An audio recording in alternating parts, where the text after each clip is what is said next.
I was drenched in sweat. Even in the morning hours, Manhattan was a furnace in August. My shirt clung to my back, but I couldn't slow down. Missing this interview could cost me everything. This opportunity, it could change my life. Maybe my only shot. My face was flushed, but I didn't care. As I ran, one thought kept looping in my mind: if I'm late, it's all over.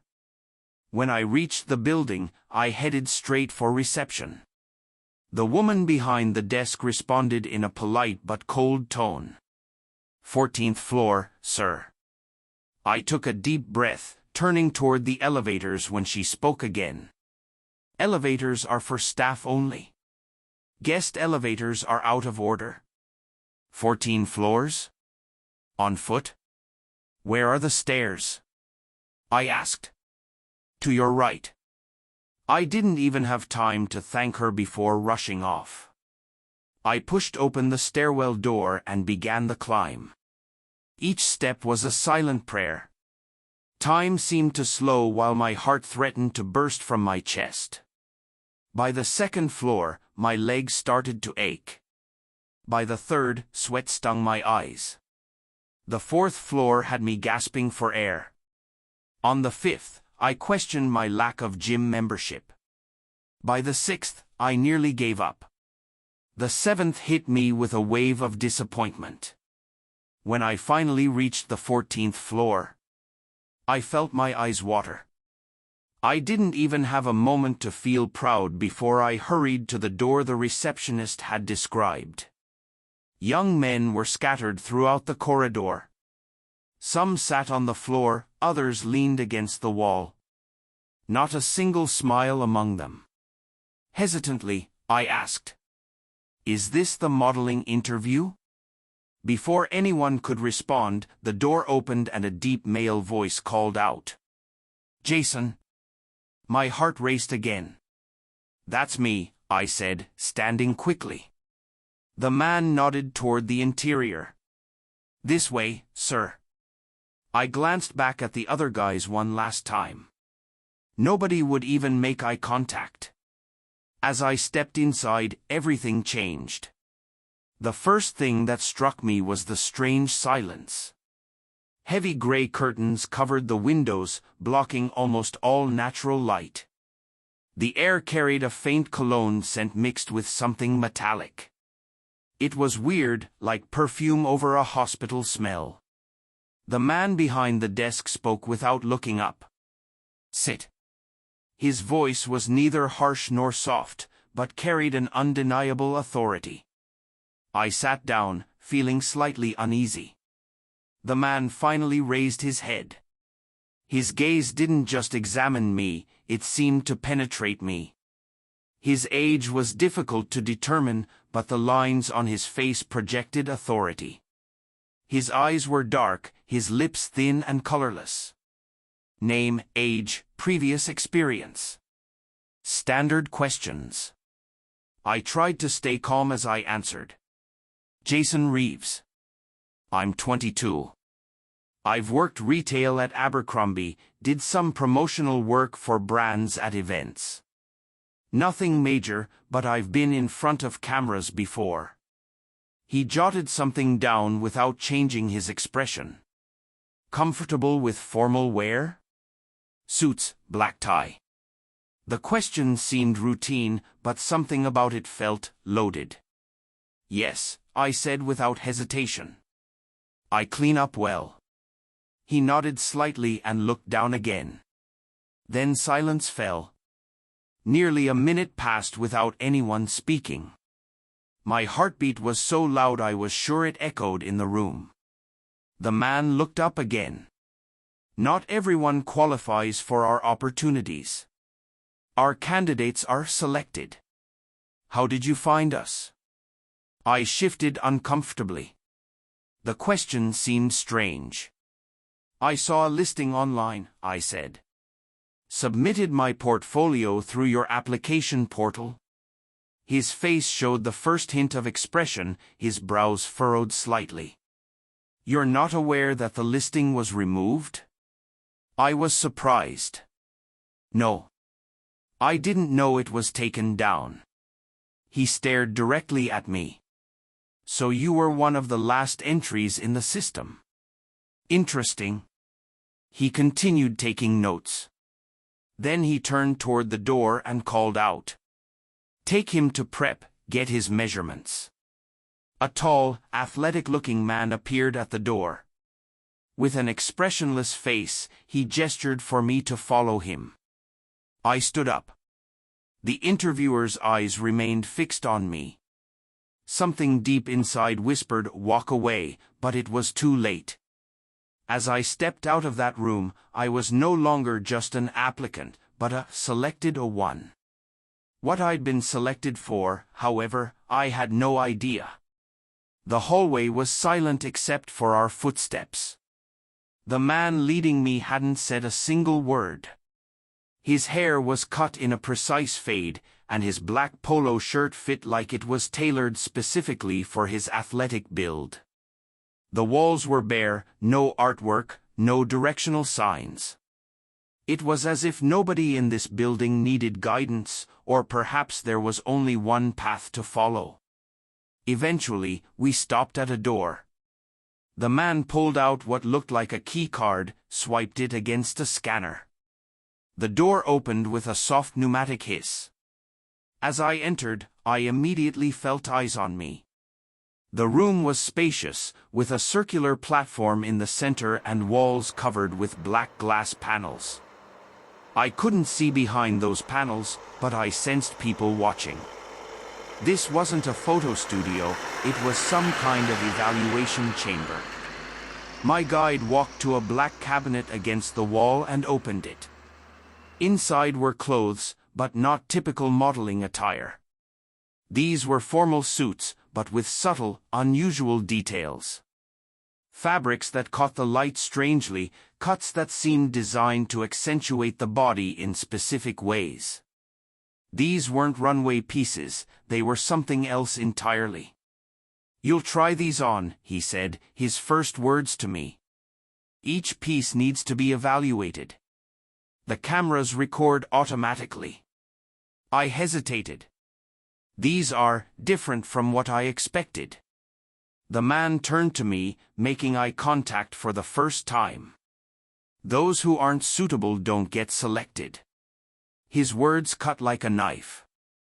I was surprised but remained silent. I took the clothes and went to the changing booth. My hands were trembling. I questioned what I was doing, why I was here, but the silence in the room was so complete it seemed to suppress even my thoughts.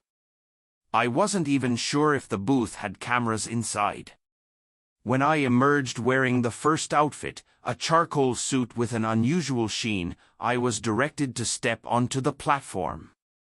An almost imperceptible signal must have been given, because a soft, unsettling voice echoed from speakers hidden in the ceiling. "Turn." I turned. "Place your hands behind your back." I complied. "Walk forward without making eye contact." I walked. This wasn't a fashion evaluation, it was some kind of compliance test. I felt like I was in an experiment rather than a modeling audition. The second and third outfits pushed boundaries further. The cuts became more revealing, the fabrics more unusual. With each change, my discomfort grew, but I couldn't pinpoint exactly why. The shadowy observers behind the black glass, the unnatural silence, the robotic instructions, everything created a pressure I couldn't escape. After the final outfit, my guide returned. "Congratulations," he said. "You've passed the initial assessment. Now we'll take you upstairs for the contract." "Contract? Already?" "I don't think I've received complete information yet," I stammered. "What exactly is this job?" A vague smile appeared on his face. "Special events for exclusive clients only. This isn't an ordinary agency. We're different." "How different?" I wanted to ask, but the words caught in my throat. The door opened. An elevator waited. The man motioned for me to enter. My instinct screamed, "Run." But my feet wouldn't move. In that moment, I knew I was stepping onto a path with no return. Part 3, the contract. The elevator was silent. Through glass walls, I could see the floors we passed were dark. It was as if only our section of the building was alive, while the rest existed as ghost floors. The man still stood beside me but remained silent. Time seemed to slow down. My heart was hammering against my ribs. Finally, we stopped. The doors opened. Inside was a luxurious office, but the decor itself conveyed a message: power lives here. The walls were deep burgundy, the furniture black lacquer. In the center stood a massive desk with a digital display embedded in its surface. Behind it sat a man in his 50s, his suit impeccable, hair slicked back, and behind his glasses, a penetrating gaze. My guide left me with this man and exited. As the door closed behind me, I heard a faint click. It had locked. "Welcome," said the man, his voice dry but measured. "Congratulations. By passing the first phase, you've become part of an exclusive minority." While I still struggled to understand what I'd gotten myself into, the man continued. "This is not an ordinary modeling agency. We serve special clients.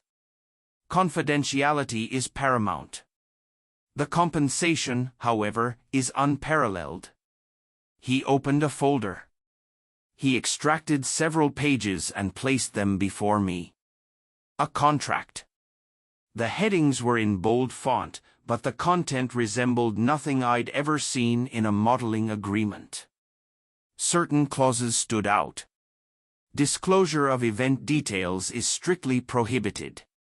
Client requests are communicated in advance, but the right of refusal belongs exclusively to agency officials.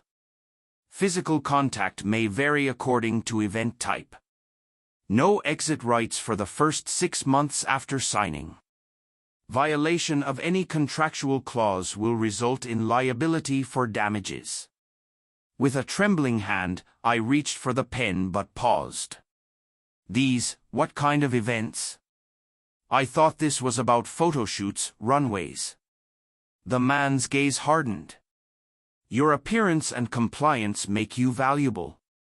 Our clients have specialized tastes. For them, you are an asset, a display, an experience.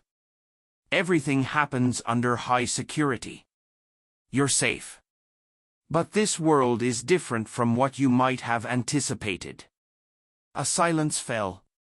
It seemed he was waiting for my decision. I managed only to whisper, "Do I have to sign?" The man smiled. The answer was clear. Not mandatory. But those who choose the exit aren't received warmly. Then, he pulled a gold pen from his drawer. Those who sign with the gold pen are considered especially privileged. The pen lay before me on the desk. Gold, gleaming, and threatening. No pen had ever seemed so heavy in my life. My hand shook as I held the gold pen. Dozens of questions echoed in my mind, but the pen seemed to override my will. Gathering all my courage, I signed. As the gold ink spread across the paper, I felt something inside me change irrevocably. The man nodded with satisfaction. "You're now part of our family." He pressed a button. The door opened again, and my previous guide entered. This time, he looked at me with something resembling warmth. "If you're ready, we'll prepare you," he said. We took the elevator again, but this time we went down, not up. The floor numbers counted into negatives. -1, -2, -3. Finally, we stopped. When the doors opened, we emerged into a dimly lit corridor. The air felt heavy. The floors were covered with plush carpeting, but I could still hear my footsteps. My heartbeat was almost louder than my voice. After a short walk, we stopped at a door. The man turned to me. "You'll receive your first assignment here. Don't worry, it's a light night for newcomers. Just watch, learn, and smile," he said. When the door opened, the world inside was completely different. The ceiling was low, lights pulsating between red and deep purple. The atmosphere was crowded yet hushed.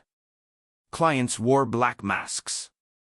The models, all men, weren't on a runway but displayed throughout the space in formal attire that had been subtly modified to reveal more than a standard suit would. I was greeted by a woman whose demeanor was both polite and firm.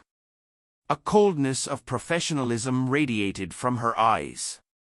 "New boy," she said, examining me.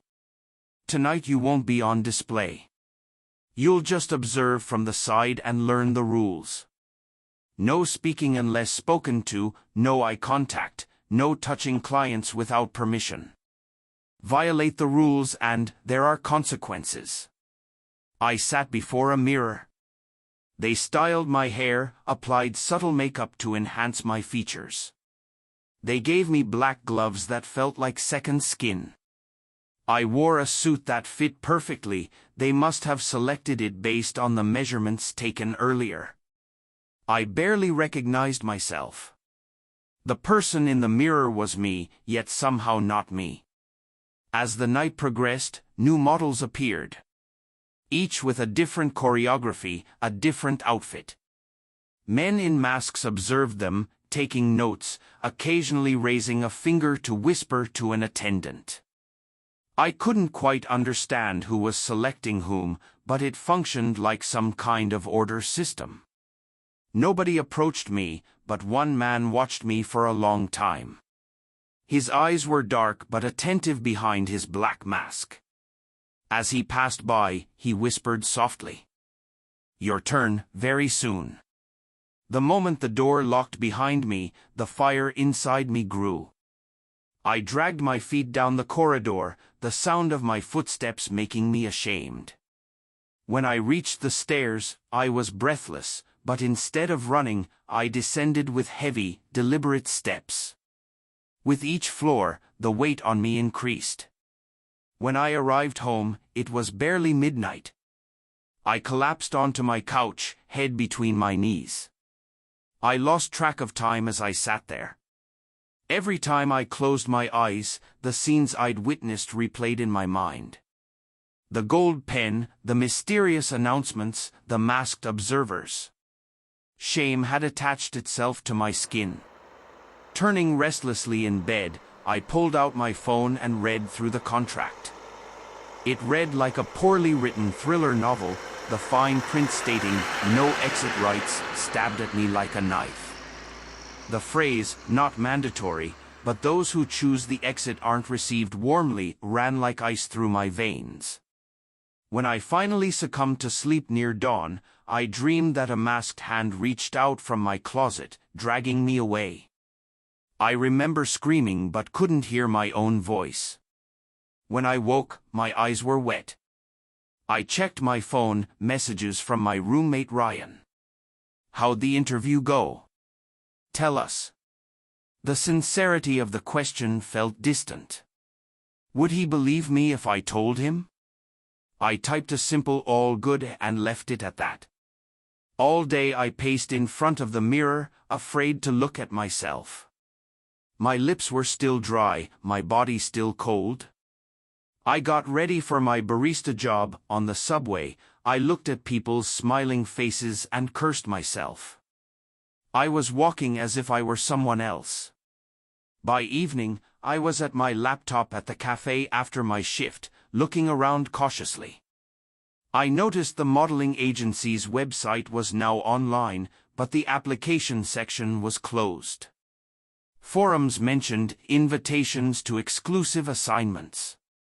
A spark ignited inside me. Maybe I wasn't alone. Maybe others were aware of this darkness too. I picked up my phone and took a photo of the contract, then uploaded it to a social media account where I'd been searching for any keywords I could trust. I titled the post, "Warning, don't let guys go alone." Within 5 minutes, comments started appearing, "Same agency, I got an offer too, hello, this is a trap." As the comments danced before my eyes, my hopelessness began to give way to a trembling courage. When I was invited back into my nightmares at midnight, I wouldn't scream this time.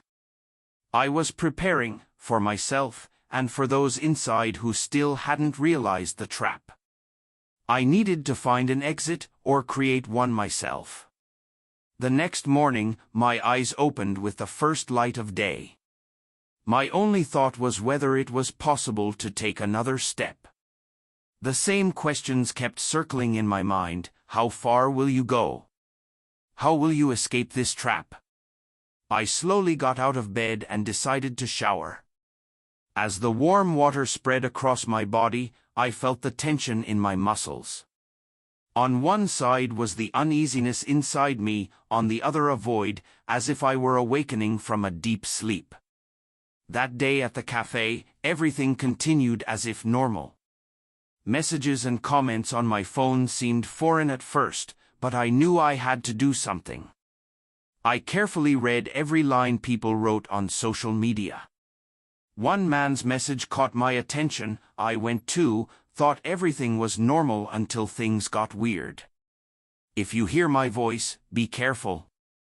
Behind this message was fear, but also a glimmer of hope.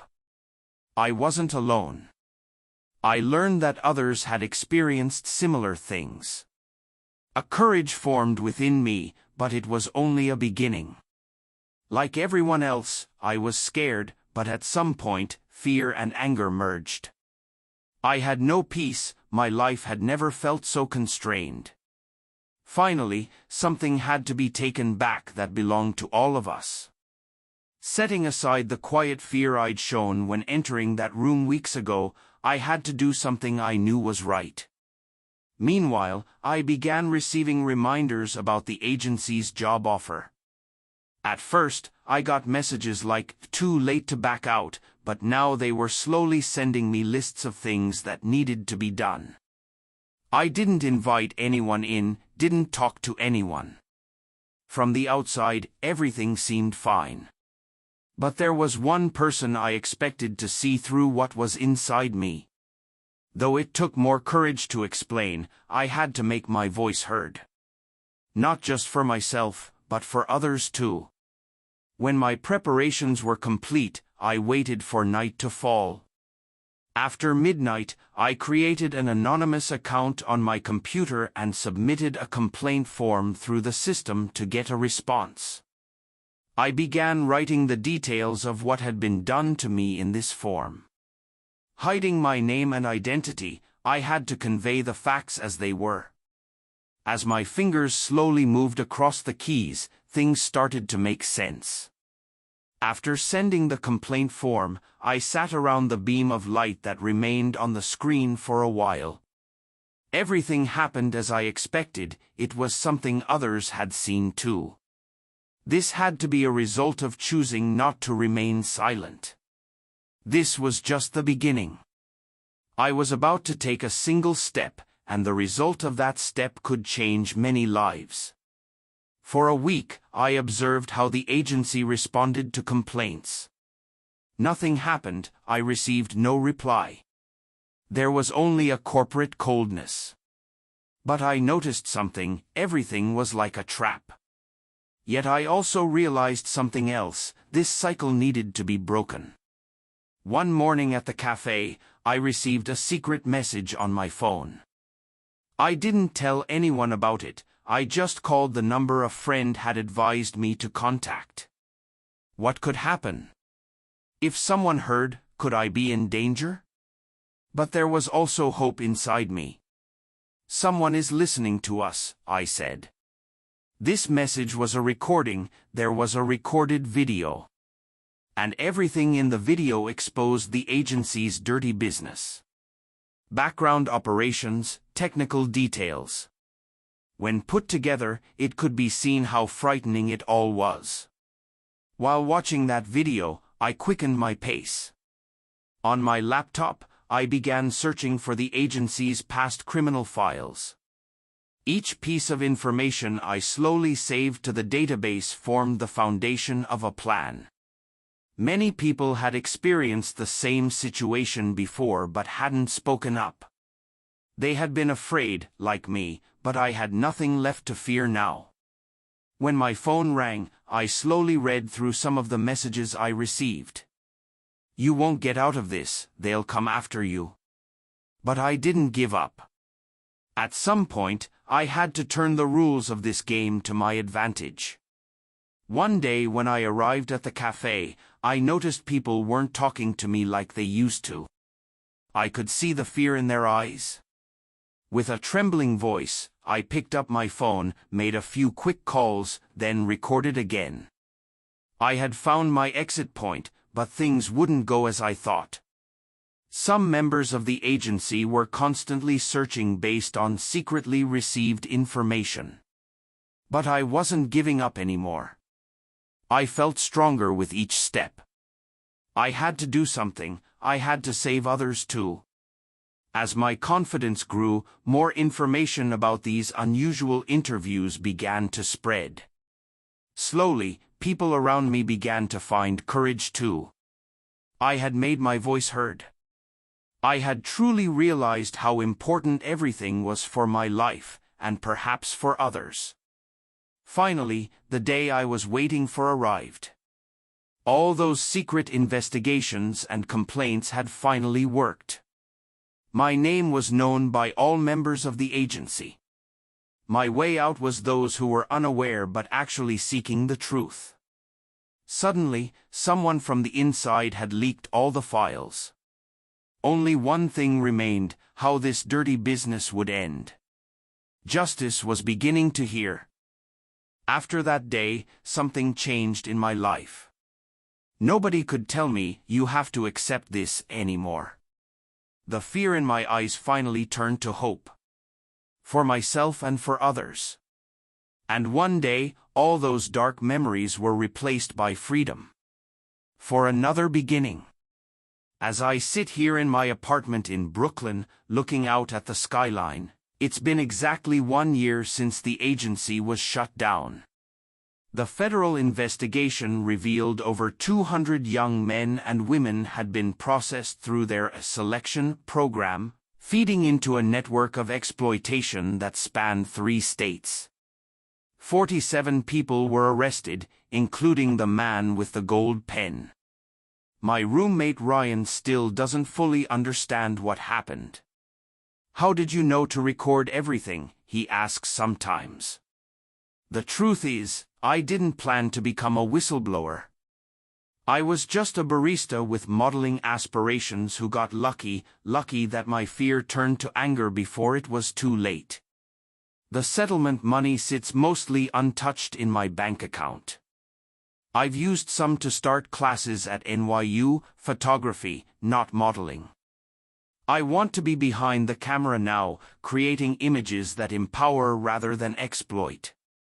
Sometimes on the subway, I think I see them, the other selected ones.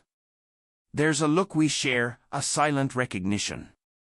We're the ones who made it out, who found our voices when everything around us demanded silence. The agency's building is empty now, windows dark, a for lease sign hanging in the lobby. I walk past it sometimes, not out of trauma but as a reminder. The most dangerous traps are the ones disguised as opportunities, and sometimes the bravest thing you can do is simply say a no. Last week, I got a message from one of the other survivors: "Thanks for going first." Those 4 words mean more than any modeling contract ever could.